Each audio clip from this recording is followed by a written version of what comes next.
Right then, remember, this is all just opinion, it is not fact. I do think that you should do your own research when it comes to burst and force weapons in order to make your own decisions. Don't take my word as fact. Let's get into the video. Number 10. Kurosame. I do believe that Kurosame's burst is one that goes under the radar. He grants party brave damage and brave cap up, and all the enemies cannot increase their brave if they are inflicted with stacks of his debuff, and it will not tick down as long as his BT effect is up. Kurosame has always been useful as a call ability, and with these new weapons, I do think he is a character that can be seen as underappreciated. Number 9. Aranea. Regretfully, Aranea's BT effect is a good one. In the similar vein to Siderain's BT effect, Aranea will trigger air drive, an attack that will happen after a launch sequence has been initiated, and it does hit a lot. In combination with the FR and BT effect, trigger the BT phase and let her go to town. Aranea is really brought up to speed and can be utilized for those follow-up attacks, and yes, some people say she is better than Siderain's. Right. Number 8. Reno. Now then, a quick diatribe about Reno. His BT effect, Neo Pyramid, grants party brave damage up, HP damage up, brave damage cap up, and max brave cap up. Yes, this seems basic, but it's actually that HP attack that changes to Turk's combo, then he becomes spicy. This attack has 11 hit HP attacks, inflicts pyramid on the enemies, increases the EX recast gauge by 20%, and delays them by 1 turn. This was actually a shocker to me. I didn't think that he would get something that strong out of his BT effect. I love it. He would be higher up on the list, but he doesn't deserve it. Number 7. Quistis. Yes, the delay queen. Her BT effect, Shockwave Pulsar, is a level BT effect that goes up to 5. The levels will increase after every consecutive party action. The party's attacks will delay the enemy by 1 turn, and it grants party HP damage up, brave damage up, all the rest. What makes Quistis' BT effect so great is that she can allow the party to delay the enemies too. Only one shit thing is that the BT level will go back to 1 when the enemy gets a turn. I guess you understand why she has to delay in order to make the BT effect work. It's a great one. Number 6. Weiss, or Weiss, I actually don't know how to say his name. Yes, Weiss is purely an off-turn damage dealer. With his burst, when it deals party max brave damage up, they will deal additional fixed damage too, by 10% of HP damage dealt. Neat. Another great addition for Weiss's burst effect is that you can avoid debuffs, and you can miss the debuffs that were supposed to debuff your party because the bosses wanted to guarantee debuffs. Yes, you can skip those too. Weiss is great. Just great. Number 5. Rubicante. No doubt that Rubicante's BT is worth praising. It is a good one. A character that can counter twice while that BT effect is still up. Tie that with his FR ability and off-turn characters, you are looking at some serious HP melting. Those excuses of his lost chapter bosses surely had it worse. Another character that can be on par with him is Kalga. Kalga is also worth it. Number 4. Astos. Now this is where I am a bit lost. I don't own this BT, so I'll do my best to understand it here, but from what I can tell, Astos is solid. He is. Flare Star allows the stored value of Astos' overhead buff, Dark Matter, to go beyond max brave.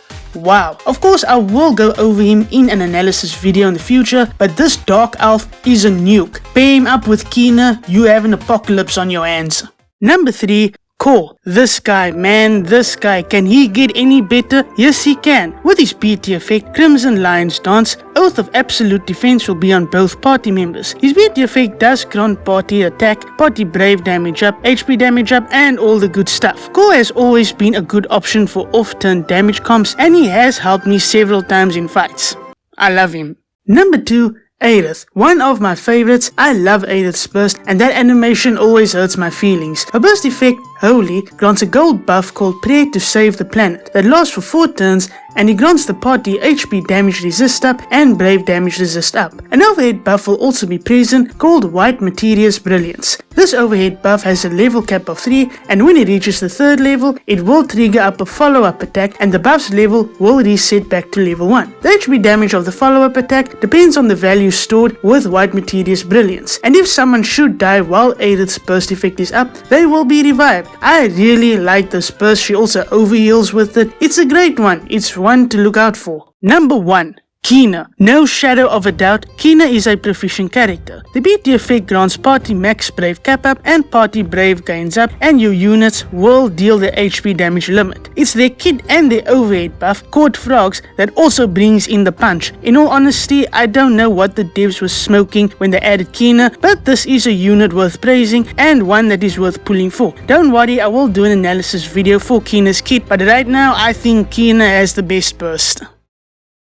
Now this section is a bit different. There is no particular order when it comes to this section. I merely selected force weapons I believed are the best ones based on either experience with them or from my own research. Again, do your own research before you make up your minds. Thank you. Yes, Wace is also here. Wace's force weapon is great for off-turn teams. His conditions include attacking a broken enemy and using melee attacks, including in the off-turns. Because he is a pure damage dealer, hitting these conditions are fairly easy to achieve, and since Wace is a very good off-turn character, you can easily shred enemy HP. His own debut event supports that. Now I've already done an analysis video on him, but Kalga gets a thumbs up from me. Similar to Rydia, one of his FR conditions is to have the enemy miss an attack and using melee abilities from your party and in the off-turns. Not to mention his preemptive attacks can also help too. I do believe he's on par with Rubicante, but I actually think he's a little bit better. I won't lie, I know nothing about Iris, but looking at the kit and her rather simple FR conditions, using melee abilities and recovering brave to the party, I think she'll be a great addition to any roster. I skipped her in JP, but who knows, I may give her a go in Global. I do remember Astos, but he looked like this. I did mention Astos in the previous section, but I wanted to mention him again. His FR conditions include using magic abilities or if the enemy has overhead buffs present. Now he is very interesting, but I can tell you this, he is stupid strong. With Kina, your party will be reaching the HP damage limit. One of the FR conditions require you to have a number of code frogs, but once you have 10 stacks, Kina will do very well if their force weapon is active and with their burst effect up, of course. Noctis is also great. His FR conditions include if active overhead buffs are present and if the previous turn was an ally's turn. Since Noctis gets a rework with Core's last chapter, I do believe that he is worth praising when his FR is active and for when he uses force echoes. Now Edgar is a special case. I do think he becomes viable again. His FR conditions include hitting weakness damage and when the enemy has been debuffed. Using him with other characters that require debuffs on the enemy to trigger FR conditions will work well with Edgar. Now Rem also gets an upgrade and I must say I was honestly impressed. Her force weapon conditions include recovering brave to the party and if any held brave is above 20% of max brave. I believe Rem does become quite the support unit, though she does have one of the worst burst animations I have seen.